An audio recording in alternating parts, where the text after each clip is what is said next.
आज की physics class में हम लोग चैप्टर नंबर 1 का लेक्चर नंबर 6 पढ़ेंगे, जो कि बहुत इंपॉर्टेंट टॉपिक्स लेक्चर में पढ़ने वाले हैं हम लोग। एक पहला जो टॉपिक हमारा वैद्युत फ्लक्स और दूसरा टॉपिक है गॉस की प्रमेय। ये दोनों टॉपिक हम आज इस वीडियो में पढ़ेंगे। तो वैद्युत फ्लक्स का क्या मतलब होता है? वैद्युत फ्लक्स से तात्पर्य यह है कि अगर कोई भी तल या कोई भी पृष्ठ वैद्युत क्षेत्र में क्षेत्र के दिशा के लंबवत रखा हो तो उससे गुजरने वाली जो बल रेखाओं की संख्या है वो उसको हम कहते हैं वैद्युत फ्लक्स। यानी बल रेखाओं संख्या की माप जो होती है उसी को हम वैद्युत फ्लक्स कहते हैं। तो जैसे अगर चित्र के हिसाब से अगर देखा जाए कि मान लेते हैं कि यहाँ पर ये एक समान वैद्युत क्षेत्र है। एक समान वैद्युत क्षेत्र आपको खींचना तो पता ही है। एक समान अगर दिखाना है तो समांतर रेखाओं द्वारा दिखाया जाता है और उनके जो बीच की जो दूरी है वो बराबर होनी चाहिए, तो इस कहेंगे ये एक समान वैद्युत क्षेत्र है। तो वैद्युत क्षेत्र हो गया ये। इसमें कोई तल अगर हम लंबवत रख दें इस प्रकार से,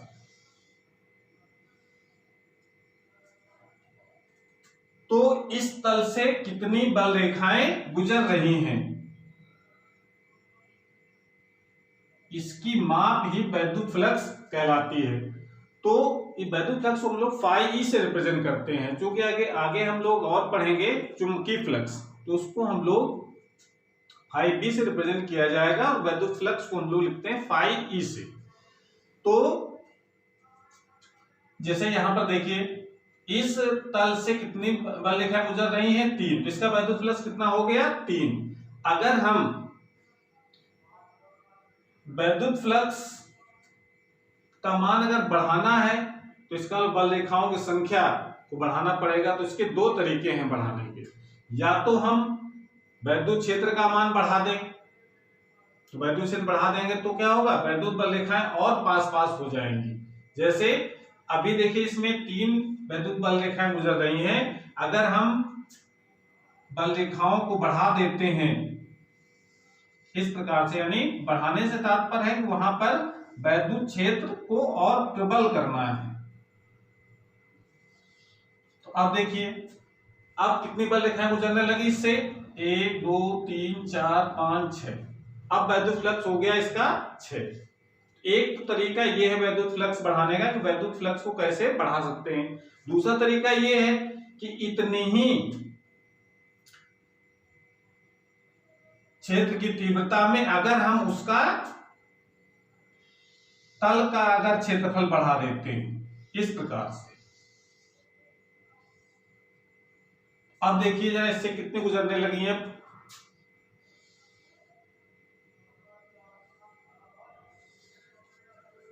अब देखिए इसमें इस तल से गुजर रही छोटा क्षेत्रफल है तो बल रेखाओं की संख्या कम है, और इसमें देखिए बल रेखाओं की संख्या बढ़ गई, क्षेत्रफल बढ़ा दिया तो बल रेखाओं की संख्या भी बढ़ गई, इसका मतलब वैद्युत फ्लक्स बढ़ गया। तो इसका मतलब है किसी पृष्ठ से गुजरने वाला वैद्युत फ्लक्स दो बातों पर निर्भर करता है। अगर तीव्रता बढ़ाएंगे तो वैद्युत फ्लक्स का मान बढ़ेगा, और या तो उस पृष्ठ का क्षेत्रफल बढ़ाएं तो वैद्युत फ्लक्स का मान बढ़ेगा। यानी किसी भी तल से गुजरने वाला जो वैद्युत फ्लक्स होता है वो कैसा लिखा जाएगा? उस तल से उस स्थान पर वैद्युत क्षेत्र तीव्रता कितनी है और वहां का क्षेत्रफल कितना है, ये दोनों बातों पर डिपेंड करता है। तीव्रता बढ़ाएंगे तो वैद्युत फ्लक्स का मान बढ़ेगा, क्षेत्रफल बढ़ाएंगे तो वैद्युत फ्लक्स का मान बढ़ेगा। वैद्युत फ्लक्स ई और ए दोनों के समानुपाती होता है। तो इस बात को हम कैसे लिखेंगे और इसका जो सूत्र कैसे लिखा जाएगा, इसके लिए थोड़ी सी इसकी भाषा को आप देख लीजिए। तो हम लोग लिख सकते हैं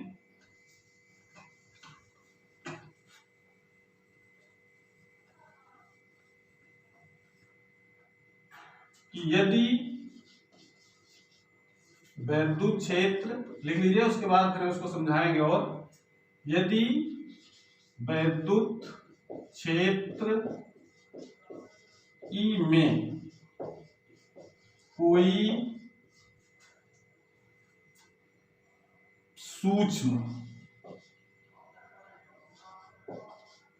पृष्ठ अवयव DA स्थित है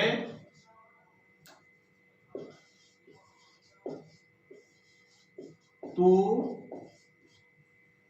इस पृष्ठ से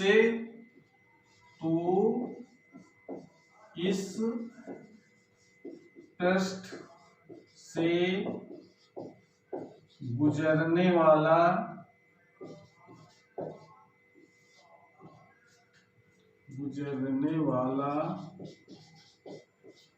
वैद्युत फ्लक्स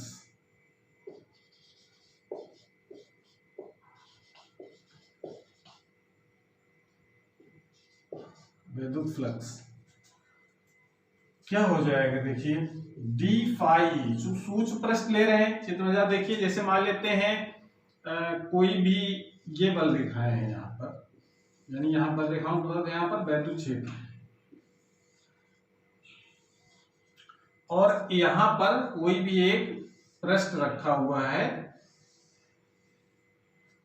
तो जरूरी नहीं कि लंबवत हो या तिरछा रखा हो, ये मान लेते कोई तल एक रखा है जिसका क्षेत्रफल है टोटल इसका A है, तो इस तल से कितना वैद्युत फ्लक्स गुजरेगा। तो इसके लिए लोग क्या करेंगे, इसके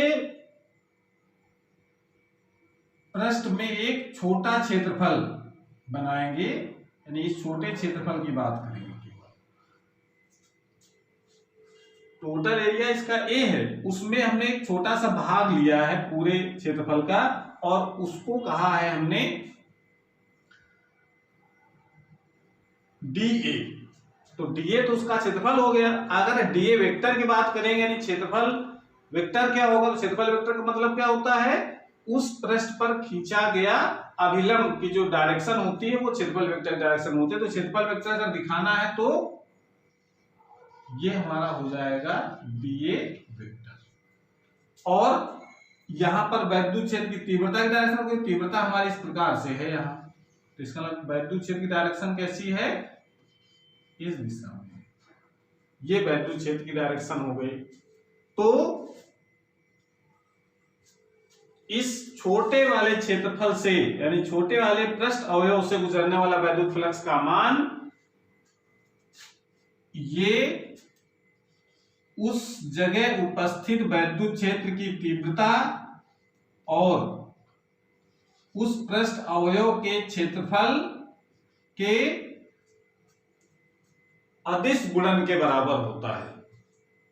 यानी इस पृष्ठ से गुजरने वाला वैद्युत फ्लक्स क्या हो जाएगा, डी फाई ई बराबर ई डॉट डी, उस छोटे वाले क्षेत्र। ऐसे अगर पूरे का निकालना है तो छोटे, यहाँ भी छोटा भाग, यहाँ भी छोटा सा, यहाँ छोटा सा, सबको छोटे छोटे भागों से गुजरने वाला वैद्युत फ्लक्स निकाल लें और सबको जोड़ दें तो उस पृष्ठ से गुजरने वाला वैद्युत फ्लक्स निकल आएगा।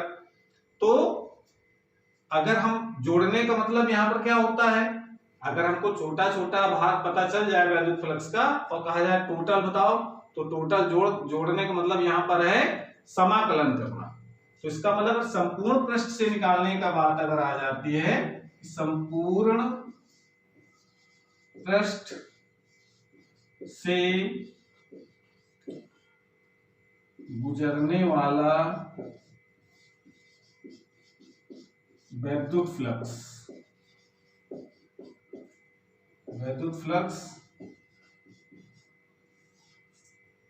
फाई ई,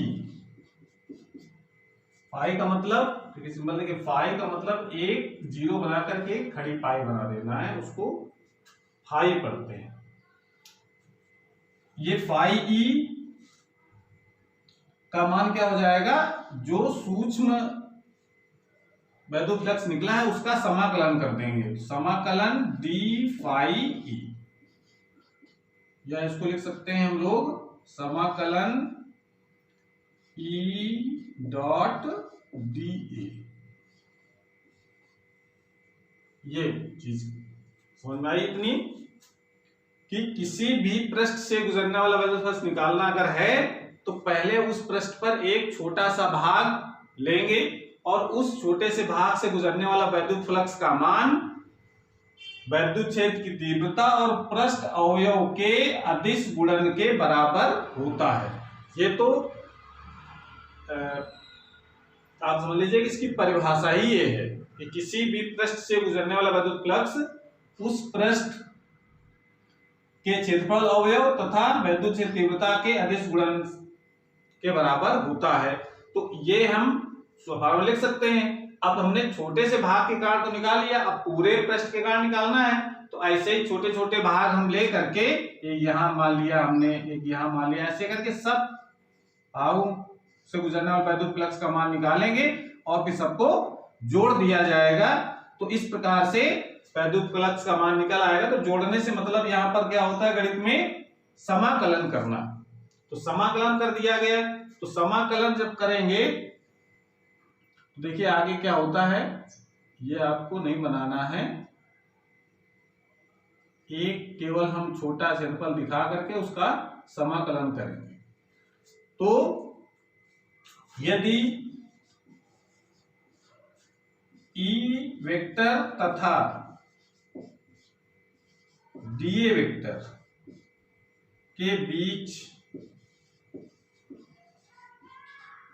का कोण थीटा है, यानी ये जो जरूरी नहीं है कि ई और डी दोनों समांतर ही हों, हो सकता है तिरछा तल रखा हो। तो अगर हम मान लेते हैं कि ये कोण अगर थीटा है तो फाई ई का मान कितना हो जाएगा।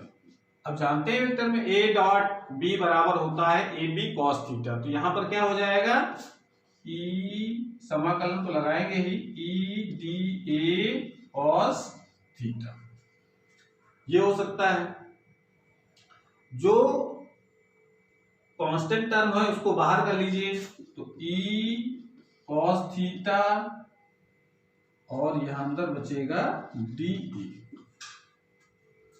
ये हो सकता है। या इसको हम लोग लिख सकते हैं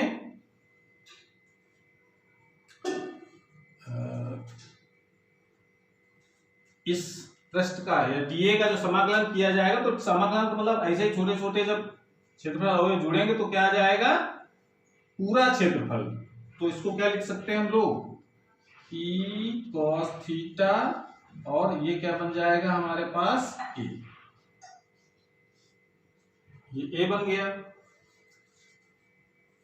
तो ई देखिए इसको यहां पर लिख देते हैं, क्या सूत्र बन जाएगा, फाई ई बराबर ई ए कॉस थीटा। ये जो फार्मूला निकल करके आया है ये बताता है कि किसी पृष्ठ से गुजरने वाला वैद्युत फ्लक्स का मान कितना होगा। इसमें अगर हम कंडीशन लगा देते हैं कि यदि थीटा बराबर 0, अगर थीटा बराबर 0 हो गया इसका मतलब क्या है,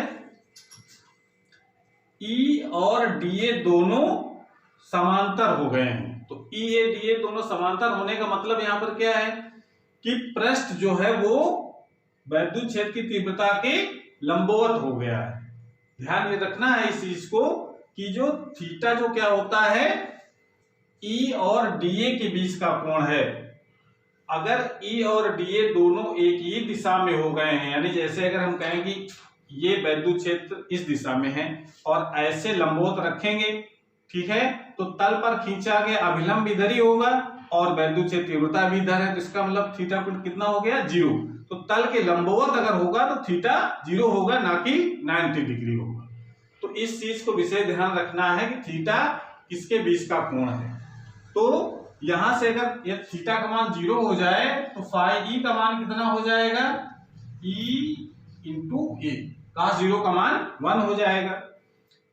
यानी जब तल के लंबवत जब वैद्युत क्षेत्र के लंबवत को जब कोई तल रखा होगा तो उससे गुजरने वाला वैद्युत फ्लक्स का मान क्या हो जाएगा, वैद्युत क्षेत्र की तीव्रता और उस तल का क्षेत्रफल के गुणनफल के बराबर हो जाएगा। तो अगर हम इसमें थीटा का मान अगर हम 90 कर दें तो cos 90 नहीं रखा जाएगा वहां। जब थीटा का मान जब 90 रख दिया जाएगा, इसका ये मतलब नहीं कि तल चुंबकीय क्षेत्र के लंबवत है। थीटा 90 होने का मतलब यह है कि ई और डीए के बीच का कोण 90 डिग्री है। यानी जैसे अगर हम ये बल रेखाएं माने इस दिशा में चुंबकीय क्षेत्र है, और जब हम इसमें ऐसे रखेंगे तब तो ई और डीए दोनों एक ही दिशा में हो जाएंगे। बिल्कुल एकदम समांतर ऐसे रख दें, विद्युत क्षेत्र की दिशा के समांतर ही रख देते हैं तल को, तो जो अभिलंब खींचा जाएगा वो कैसा जाएगा, बाहर की तरफ। तब हम ई और डीए के बीच का कोण 90 डिग्री लेंगे। तो इसका तल जब समांतर होगा तो थीटा 90 डिग्री होगा। तो उस समय फाई का मान कितना हो जाएगा, cos 90 का मान 0 होता है। तो उससे कोई भी वैद्युत फ्लक्स नहीं गुजरेगा, यानी कोई बल रेखाएं नहीं गुजरेंगे। वैद्युत फ्लक्स का तात्पर्य यह है कि वैद्युत बल रेखाएं उस तल को चीरती हुई जाएं, बगल से ना निकले। अगर बगल से निकल रहे इसका मतलब वैद्युत फ्लक्स का मान 0 होगा। तो अगर ऐसे है बल रेखाएं, अगर ऐसे जा रही हैं तो इसका मतलब इससे गुजर रही हैं, इसको पार करके जा रही हैं, तो इसका मतलब इसमें वैद्युत फ्लक्स होगा। अगर यही तल ऐसे हो जाए, बल रेखाएं अगर ऐसे ऐसे निकल गई, तो इसका मतलब है इससे कोई वैद्युत फ्लक्स नहीं गुजर रहा है, कोई बल रेखाएं नहीं गुजर रही हैं। तो इसको नोट कर लें। उसके बाद इसमें और कुछ चीजें बतानी है।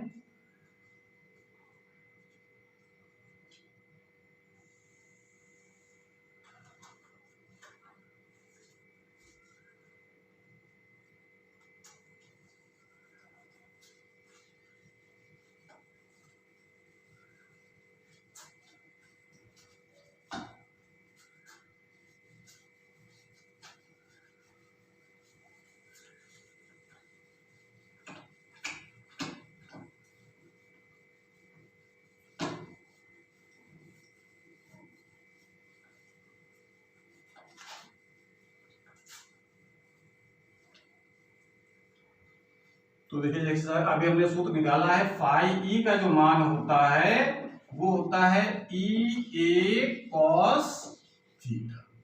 ये फार्मूला आपको याद रखना है, जहां पर थीटा ई वेक्टर और ए वेक्टर के बीच का कोण है। ठीक है, इस चीज को ध्यान रखते हुए हम इस फार्मूले को याद रखेंगे।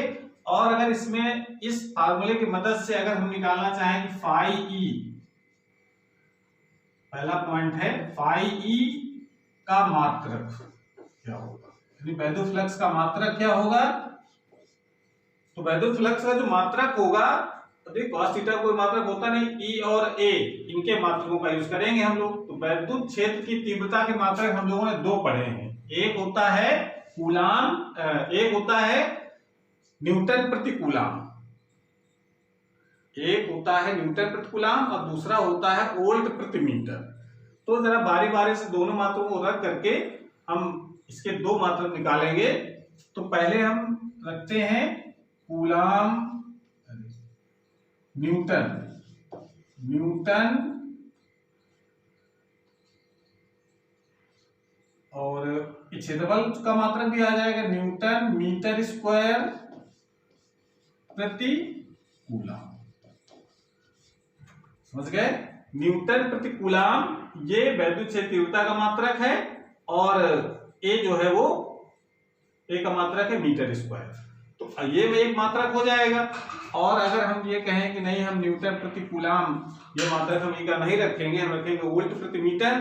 तो वोल्ट प्रति मीटर रखोगे तो देखिए यहाँ पर वोल्ट बटे मीटर और यहाँ पर मीटर स्क्वायर आएगा, तो मीटर स्क्वायर से एक कट जाएगा, तो क्या बचेगा वोल्ट इंटू मीटर।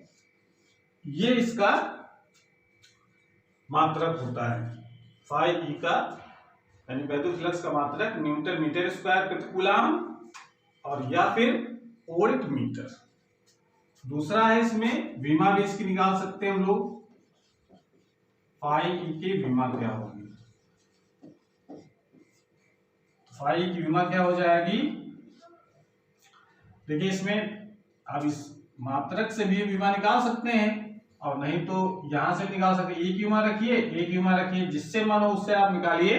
तो दोनों तरीके से विमा जो है वो एक ही आएगी। तो अगर एक विमा ई की विमा अगर रख देते हैं तो कितनी विमा होती है इसकी ई की, M L T minus 3 A minus, ये तो हमारी ई की विमा हो गई, और इंटू एल क्षेत्रफल है उसकी एल स्क्वायर क्षेत्रफल की विमा हो गई। तो इसको जरा थोड़ा सॉल्व कर लें तो विमा हमारी क्या हो जाएगी, M L Q T power -3 A minus 1, ये इसकी विमा हो जाती है। और तीसरा पॉइंट आप इसमें याद रखेंगे कि वैद्युत फ्लक्स एक अदिश राशि, अदिश राशि, अदिश राशि। तो ये पॉइंट आपको याद रखने हैं, इसको नोट कर लें।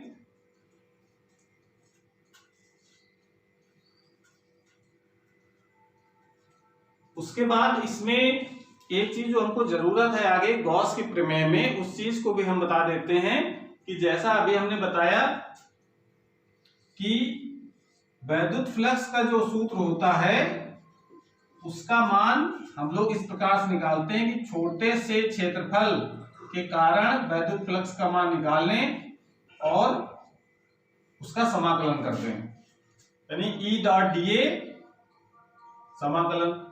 तो अगर खुला पृष्ठ है तब तो ऐसा हम सिंबल दिखाते हैं, और अगर बंद पृष्ठ है ये तो हमारा कैसा हो जाएगा, किसके लिए लगाएंगे हम लोग, खुले पृष्ठ के लिए।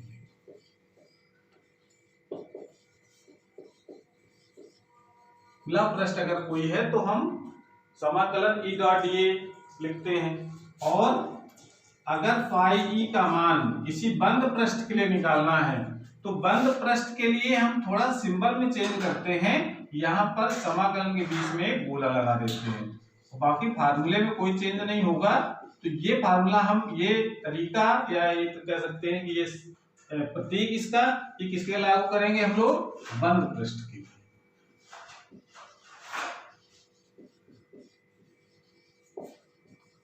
अगर कोई भी बंद पृष्ठ अगर वैद्युत क्षेत्र में रखा है तो उससे गुजरने वाला वैद्युत फ्लक्स का मान कैसे निकाला जाएगा, वो हम यहाँ ये वाला सूत्र लगा करके निकालेंगे। जैसे अगर कोई भी बंद पृष्ठ हो गया, बंद पृष्ठ से तात्पर्य यहाँ पर सर्किल से नहीं है, कोई स्फीयर होगा, गोला, और कहा जाए कि इससे गुजरने वाला वैद्युत फ्लक्स का मान बताओ कितना होगा, ऐसे। तो उसका मान हम लोग इस वाले फार्मूले से निकालेंगे। बीच में गोला लगा होने का सिर्फ मतलब है कि बंद पृष्ठ से गुजरने वाला वैद्युत फ्लक्स का मान कितना है, और उसका कोई मतलब नहीं। तो नोट कर लें इसको। उसके बाद फिर हम अगला टॉपिक पढ़ते हैं, गॉस के प्रमेय।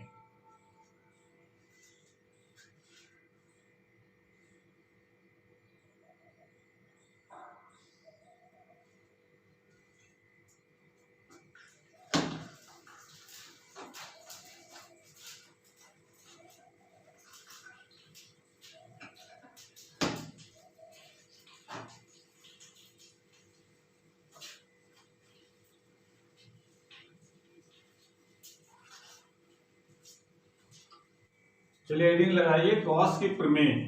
तो गॉस के प्रमेय किसी बंद पृष्ठ से गुजरने वाले वैद्युत फ्लक्स को बताती है। तो इसका स्टेटमेंट तो बहुत आसान है, किसी बंद पृष्ठ से गुजरने वाला वैद्युत फ्लक्स पाई ई उस बंद पृष्ठ द्वारा घिरे आवेश Q का 1/ε गुना होता है। अगर हमको ये पता है कि कोई बंद पृष्ठ है उसके अंदर कितना आवेश है तो उससे गुजरने वाला वैद्युत फ्लक्स का मान हम लोग निकाल सकते हैं, पाई बराबर Q/ε0 से। तो जैसे अगर हम कहें कि कोई बंद पृष्ठ किसी भी आकार का हो सकता है, जैसे अगर हम ये कहें कोई भी बंद पृष्ठ हमारा इस प्रकार से है,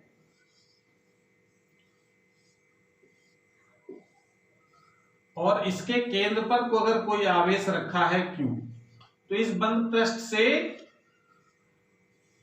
कितना वैद्युत फ्लक्स बाहर आ रहा है तो हम केवल क्या करेंगे इस प्रमेय में, Q का मान जो रखा हुआ है और अपान कर देंगे एप्सिलॉन नॉट, तो निकल आएगा उस बंद पृष्ठ से कितना विद्युत फ्लक्स, टोटल विद्युत फ्लक्स कितना बाहर निकलता है। तो ये गॉस की प्रमेय जो है बहुत आसानी से हम गॉस की प्रमेय की सहायता से विद्युत फ्लक्स का मान ज्ञात कर सकते हैं। और एक विद्युत फ्लक्स का मान निकालने के लिए हमने परिभाषा में एक सूत्र पढ़ा है, फाई ई बराबर समाकलन E vector dot D vector. और ये बंद पृष्ठ से गुजरने वाले विद्युत फ्लक्स की बात करेंगे तो बीच में गोला लगा दिया जाएगा और ये किसके बराबर हो जाएगा गॉस प्रमेय के अनुसार, Q अपान एप्सिलॉन नॉट। तो देखा जाए तो गॉस प्रमेय का ये वाला फार्मूला होता है। तो इसकी उत्पत्ति कैसे करेंगे हम लोग, तो इसकी उत्पत्ति करने के लिए एक हम बंद पृष्ठ की कल्पना करेंगे जो किसी आवेश को घेरे हुए है चारों तरफ से। तो हेडिंग लगाइए उपपत्ति। तो इसको क्या लिखा जाए कि माना चित्र में देख लेते हैं, एक कोई आवेश है, ये आवेश बिंदु O पर स्थित है, इस O से बिंदु O पर स्थित है, इसके चारों ओर ये किसी भी आकार का एक, जरूरी नहीं कि एकदम गोली पृष्ठ हो, किसी भी आकार का कोई पृष्ठ है जिसको हम लोग गॉसियन पृष्ठ कहते हैं। तो इस पृष्ठ पर एक छोटा सा क्षेत्रफल की कल्पना करेंगे, छोटे पृष्ठ की कल्पना करते हैं, कोई बंद पृष्ठ है ये जो Q आवेश को घेरे हुए है चारों तरफ से। तो इस बिंदु पर एक बिंदु मान लेते हैं, इस पृष्ठ पर एक बिंदु P है, इस P की इस आवेश से दूरी है R। तो इस पृष्ठ से यानी जो सूक्ष्म पृष्ठ जो लिया हमने, इस पृष्ठ से गुजरने वाला विद्युत फ्लक्स का मान कितना होगा, ये विद्युत फ्लक्स परिभाषा से हम लोग याद करेंगे। तो पहले हम लोग जरा देखते हैं कि इस पृष्ठ पर खींचा गया जो अभिलंब है वो इस दिशा में, अगर मान लेते हैं कि अभिलंब हमारा इस तरीके से है और विद्युत क्षेत्र की डायरेक्शन क्या होगी, तो बिंदु आवेश का विद्युत क्षेत्र की दिशा क्या होगी, विद्युत क्षेत्र दिशा निकालने के लिए प्लस आवेश रखकर विचार करते हैं कि किस तरफ उस पर बल लग रहा है। तो अगर यहाँ पर परीक्षण आवेश रखा जाए तो बल किस तरफ लगेगा, बाहर की तरफ। तो इस दिशा में हो जाएगी विद्युत क्षेत्र की तीव्रता और उनके बीच का कोण कितना हो जाएगा, हम मान लेते हैं थीटा। तो ये खींचा गया अभिलंब DA इस पृष्ठ पर, अगर पूरा पृष्ठ अगर गोलीय अगर मान लेते हैं हम, ध्यान से सुनना, अगर ये पृष्ठ पूरा गोलीय होता तब तो इस पृष्ठ पर खींचा गया अभिलंब वो E की दिशा में ही होता। लेकिन यहां पर हमने फिलहाल एक ऐसा पृष्ठ माना है जो पूर्णतया गोलीय नहीं है, वो टेढ़ा मेढ़ा इसी प्रकार का हो सकता है। तो जो अभिलंब खींचेंगे तो जरूरी नहीं कि वो एक दिशा में जाए, वो दूसरी दिशा में जा सकता है। तो हमने मान लिया है कि जो क्षेत्रफल वेक्टर है उसकी डायरेक्शन है इस दिशा में, और जो विद्युत क्षेत्र तीव्रता है वो तो हमेशा उसके प्रतिकर्षण बल की दिशा में होगी, तो प्रतिकर्षण बल तो हमेशा इसके बिल्कुल अपोजिट लगेगा, तो इस दिशा में विद्युत क्षेत्र की तीव्रता हो जाएगी।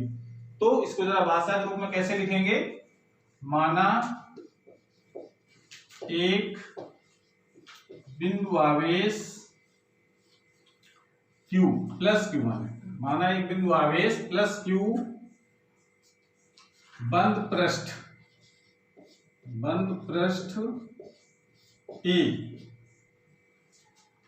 के अंदर बिंदु O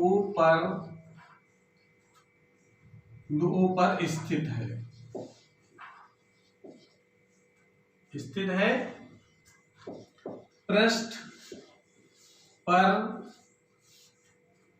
एक बिंदु P है जिसके चारों ओर जिसके चारों ओर एक सूक्ष्म अवयव, एक सूक्ष्म पृष्ठ अवयव, पृष्ठ अवयव DA है। ये तो हमने जो यहां चित्र में माना है उसको हम इस प्रकार से भाषा में लिख लेंगे। इस अवयव, पृष्ठ अवयव लिख देते हैं, इस पृष्ठ अवयव से, पृष्ठ अवयव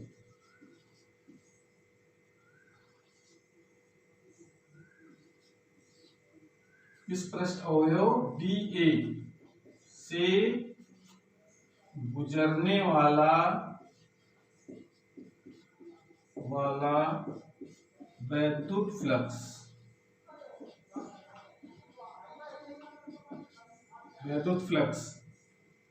क्या लिख सकते हैं हम लोग, d phi e, यानी सूक्ष्म अवयव लिया है तो कितना वैद्युत फ्लक्स गुजरेगा, परिभाषा के द्वारा जानते हैं हम, E dot DA vector. Clear हो गया ये तो परिभाषा में आया था फार्मूला, किसी सूक्ष्म पृष्ठ से गुजरने वाला वैद्युत फ्लक्स का मान E डॉट DA होता है। अब जरा ध्यान दीजिए यहां पर, यदि अगर E और DA के बीच का कोण अगर थीटा है तो हम लिख सकते हैं यदि E वेक्टर व DA वेक्टर के बीच का कोण थीटा है तो, इसको नोट कर लें पहले, चलो थोड़ा सा यहां जगह यहां कर दें, तो d phi e का मान कितना हो जाएगा, तो d phi e बराबर EDA cos थीटा, ये हो जाएगा।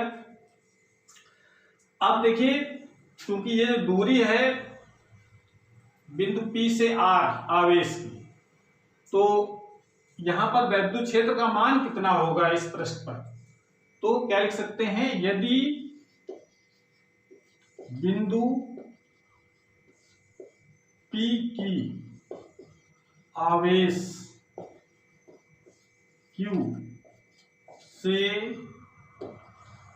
दूरी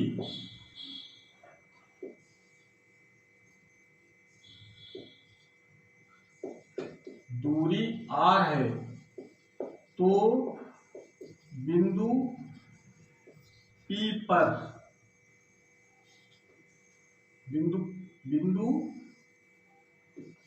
पर वैद्युत क्षेत्र की तीव्रता E बराबर, दूरी अगर R है, बिंदु आवेश हो गया, यहां से R दूरी पर कोई बिंदु P लिया गया तो वैद्युत क्षेत्र तीव्रता का फार्मूला ये लोग पढ़ चुके हैं, 1/4 pi epsilon not Q upon R square. ये क्वेश्चन नंबर इसको 2 डाल लेते हैं और इसके पहले वाले को यहां पर इसको डाल लेते हैं 1 नंबर, इसको नोट कर लें, उसके बाद फिर आगे किया जाए।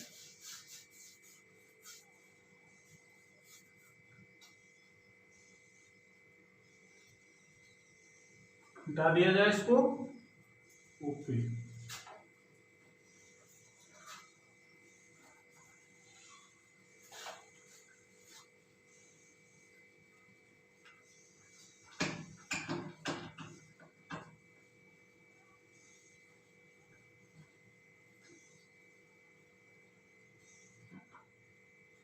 समीकरण 2 से समीकरण 1 में E का मान रखने पर तो रख दो भाई, d phi e का मान कितना हो जाएगा,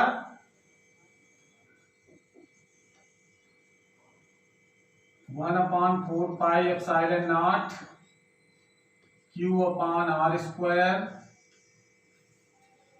dA cos थीटा।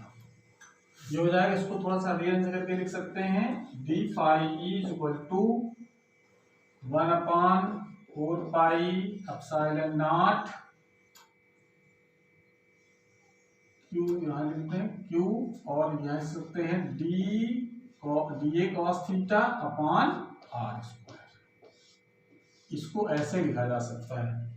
अब चूंकि घन कोण की परिभाषा क्या कहती है, घन कोण की परिभाषा ये कहती है कि जो पृष्ठ हमने सूक्ष्म लिया है उस पृष्ठ द्वारा इस बिंदु O पर कितना घन कोण बनता है, ये यहां पर इस चीज को हम लोग क्या लिख रहे हैं, d ओमेगा।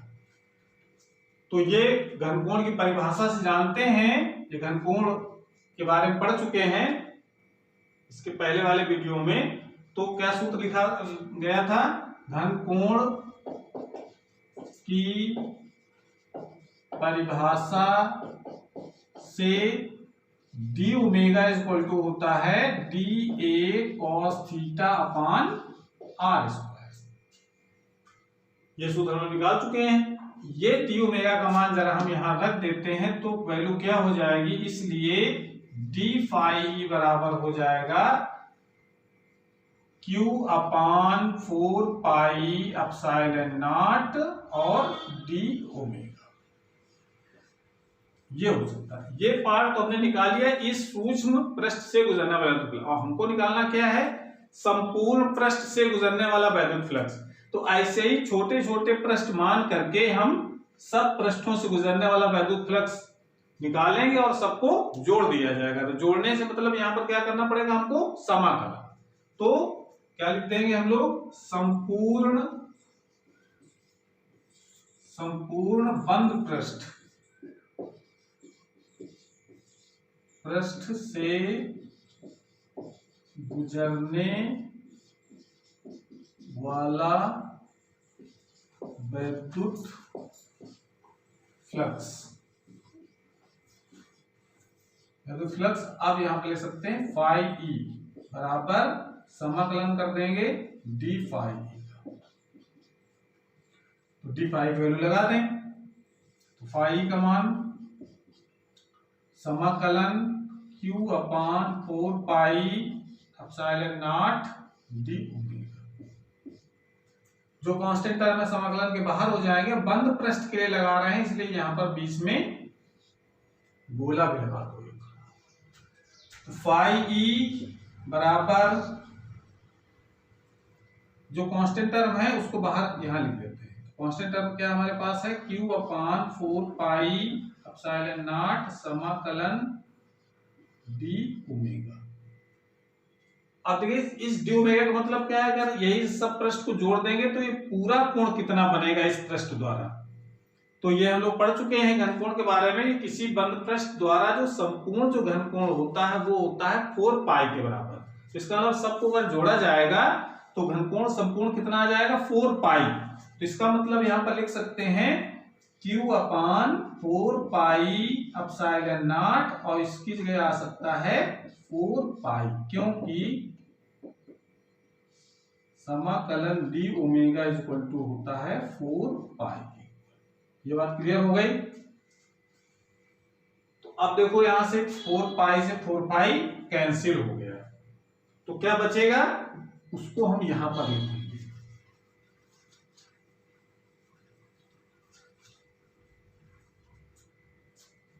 फाई ई बराबर हो जाएगा, करने के बाद क्या बचा हमारे पास, Q अपान एप्सिलॉन नॉट। ये जो फार्मूला निकल करके आया है, इस फार्मूले को हम कहते हैं गॉस की प्रमेय। तो इस प्रकार से इसका हम डेरिवेशन कर सकते हैं। तो जैसा हमने लिखा हुआ है उसी क्रम में आप अपने नोट्स बनाएंगे, और अगले वीडियो में हम गॉस थ्योरम के जो अनुप्रयोग हैं उनको करेंगे। और ये बहुत ही इंपॉर्टेंट टॉपिक रहेंगे इसके अनुप्रयोग के। और अभी हम अपनी क्लास को यहीं पर खत्म करते हैं।